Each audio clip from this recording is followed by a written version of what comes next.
Michael, I wonder if you could tell us what it was like for you when Alejandro Iñárritu sent you the script and said that there might be a few biographical coincidences in the character you might be reading for. But it was obvious. So I guess maybe I went, well, okay, and maybe we spent a little time with that. But honestly, he's an interesting person, and he's passionate, and he was a little toned down the first time, and he was more curious, like, how do you work? And there was a tiny language cultural, adjustment. Not much. His English is really good. But we felt each other out, and then we relaxed and had fun, and then we went outside, and he was, feeling more comfortable in being his great Alejandro self. And I don't know, was there any really reason to discuss this? For me, I didn't feel like doing the extra work. I wanted to do the basic work because I'm lazy, and I just wanted to get down to whatever it was because I knew it would be hard, so let's just get to that, Edward, you have a lot of experience in the New York theater world. When you read this script, do you feel it nailed it and was true to the experience?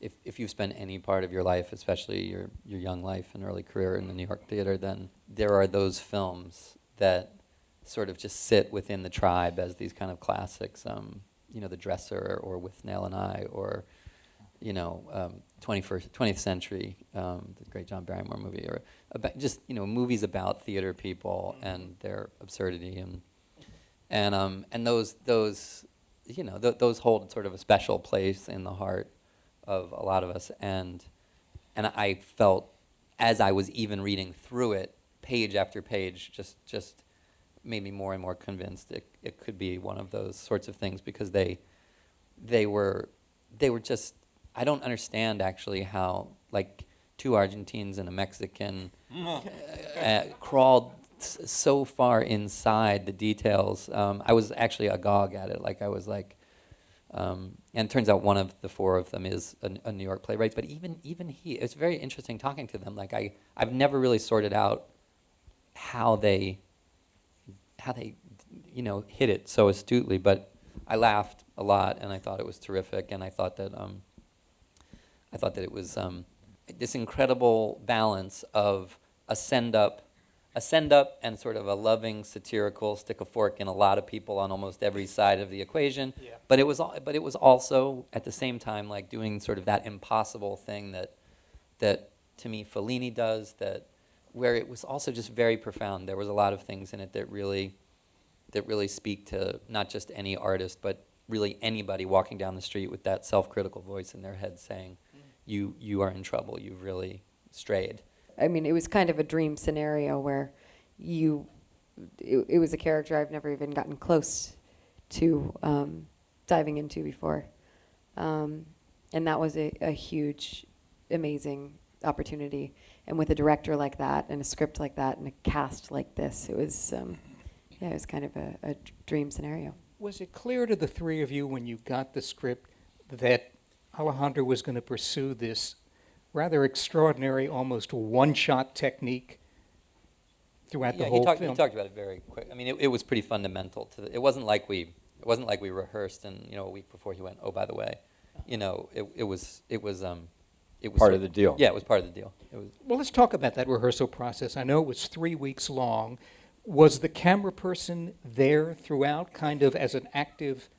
John Lusher, the producer, said, and I actually didn't even get this, he said, we kind of made the movie 3 times, and I saw the 2 times, but what happened was because we only had a brief window to have access to the theater, the St. James Theater, we couldn't rehearse there, and you can't make the movie without rehearsal, and it can't just be talking about the characters and maybe getting it up on its feet or maybe not. It's not that kind of thing. It has to be word perfect. Like specific to the actual physical space that you're going to do it in. Yeah. And so they measured everything, and they were working on it while they could with camera moves and everything back here. Well, I wasn't. I was still in LA, or working on another movie or something. Then they were in a sound stage, and you tape it off down to, okay, the steps are here. Here's where you were going down steps, and you're going down and turn. And it wasn't indulgent at all. It was the only way you could do it. And I thought, holy moly, this this is unbelievable, but you can't think too much about it being unbelievable, because then that's too much. You just have to embrace it and roll with it. But that in and of itself knocked me out. That, you know, we would, and by the time we got there, and they built the set, they reconstructed the set. It was eerie that you got there and you went, oh yeah, right, that's what it looked like. And I had never seen it, and I went, oh yeah, right, this is what I thought it would be, based on what? I have no idea. And then when you see the actual place and its duplication, mind-blowing. Was it kind of like a theatrical production in the sense that you were choreographed on every single line? I mean, yes and no. The same thing is usually true of a film, and I don't think that the essence of theatrical experience is, one, that there's an audience there, which there wasn't for us, and two, that you actually go out, take the baton, and you carry it through.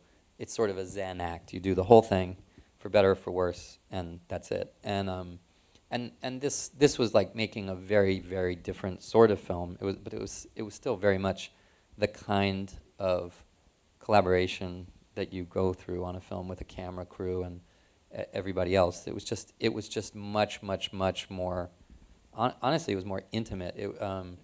Because a lot of times, you know, it's sort of a habit, an understandable habit on film sets, that usually a shot is being set up and virtually everyone involved goes, do I work this? No, I don't work this. You know what I mean? And a certain percentage of people just sort of take a powder. But with this, everybody was on all the time. You know, anybody involved is on all the time. And it created like a really wonderful kind of mutual reliance, mutual dependency, and then this kind of great celebratory feeling that you don't usually get on a set, because it was very hard to get Alejandro happy with these enormous pieces. And when he got there, you know, when you're winding toward the end of the day and you might not even have that huge chunk that he needs, and everybody gets through it, and you kind of get there, and he screams like a World Cup announcer, and you know, it's just a very, very, it really was it was a very emotionally and creatively exuberant experience, much more than most films I've worked on. There's a very pointed moment where the camera was very close to my face and to Michael's, when we have that conversation in the room where we kind of give each other a piece of our minds. And I think there was something there possibly, but I was so close to Michael's face too in that moment that it felt, you know, just like a souped up version of what it would feel like to finally unload on your father. So it you know, was like I guess another person in the scene, but a ghost that just sort of, we knew we had rehearsed so much and it was so choreographed that once that was happening fluidly, there was this sort of feeling that you could let go and you weren't going to have to stop and set up coverage, you know, which you do on every other film. You have to stop and start over and find the energy again, and you never had to do that. So it sort of was like this, you know, magical, invisible animal that sort of, you know.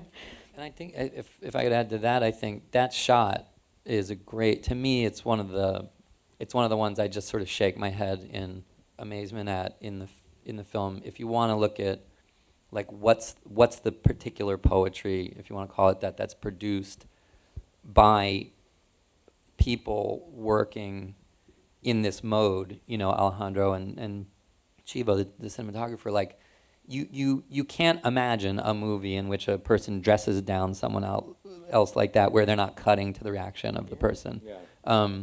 And it not only, the instinct to not only just decide, you know what, I'm not going to attempt to drift back to the corner. I'm not going to attempt to find a way to get into an over. I'm not going to do anything. I'm going to go right in on it, go all the way through it, but not only go all the way through it, stay with it in the silence at the end and understand what's happening on his face by the collapse of regret that happens on her face. That's the kind of stuff that I was just like, you know, that knocked my socks off. You know, you got to understand, like when I was growing up, my friends and I used to take the HBO program guide, and we would go through it and look for night shift in the rotation and fold the corners down 11 a.m., 2 a.m., like, and we would watch that movie like over and over and over again and do like lines like, she's reducing, like, like we would do these things. So for me, there was an element that when you get into the types of things that lead up to that fight, him faking me out, I had a very, very difficult time, like holding it together. It was hard for me to not, laugh. He really makes me laugh, and I haven't looked at it, but there's a lot of those takes. You can see that me doing sort of a Jerry Seinfeld, like I'm kind of like really fighting to keep the corners of my mouth down. My character basically, my view of him was sort of like I had on my script just like the Dorothy Parker line, scratch an actor, you'll find an actress. And I just thought that's the key to him. Here's basically what I do. This is a big deal. This is going to be hard. It's really good. Boy, I sure hope I'm up to it. So why don't Michael, just do what you always do. Go to work on it, and then throw everything else into the faith bag. I sure hope I'm right. I sure hope my instincts are right. And try to pace it correctly, because I knew I wouldn't have the luxury of I missed that one, but I got a bunch more in me, and I know he's gonna come around and cover me here. There's none of that. That's all gone. So having the alter ego really it was obvious what that was. That was frankly not that, you know what that is, if you know anything about anything, and we all accept we've got that, and just not be afraid to be as brutally harsh, and I think also often truthful as he is, and commit to it. And then sometimes I guess maybe at the beginning when Alejandro would explain it, maybe it would seem a bit, but now that I'm talking about it, I'm remembering some things, thinking, ooh, I think that he's overselling the idea that maybe this guy needs to be a little more underhanded, the Birdman, the negative ego kind of has to be a little underhanded. Maybe, but that's not him, Latin art is crazy, man, there's seriously blood off of hearts and crosses, it's like intense art. If you come from, you look at that Salvador Dali and any of those guys, and I go, that's what I got here, I got a handful of that in this guy. So I said, all right, that's what he wants to do, man, No, really, I thought, that's who this dude is. He's all that. And I go, just give in to what he wants, and I'm the vessel. This is dude's vision, just roll with it. Because now, had he not been the director of Babel, and had he not been the director of all these other things, I might have gone, hold on a minute, we got to talk. But you just go, I'm on this ship, I'm okay, I feel pretty good about this.